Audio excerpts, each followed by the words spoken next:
را کو موٹا اور باریک کب پڑھتے ہیں اور یہ لفظ قرآن میں کتنی مرتبہ آئے ہیں، آئیے جانتے ہیں۔ یہ لفظ قرآن میں لگ بھگ 12,000 مرتبہ آئے ہیں، اپروکسیمیٹلی 20 ٹائمز پر پیج۔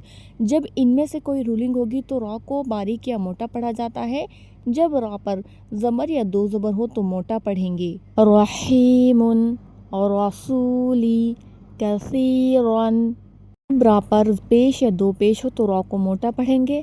خیر اکثر غفور ذکر، جب را ساکن سے پہلے زبر یا را ساکن سے پہلے والا حرف بھی ساکن ہے اور اس کے پہلے زبر ہے۔ والارض ارسلنا والعصر بالصبر، جب را ساکن سے پہلے پیش ہو یا را ساکن سے پہلے والا حرف بھی ساکن ہے اور اس کے پہلے پیش ہے۔ القرآن زرتم خسر، را کو باریک پڑھنے کی رولنگ، جب را کے نیچے زیر ہو یا دو زیر ہو۔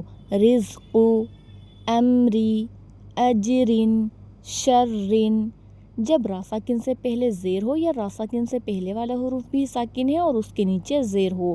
واصبر فرعون ہجر، جب بھی ان میں سے کوئی رولنگ آئے گی را کو ہمیشہ موٹا یا باریک پڑھیں گے۔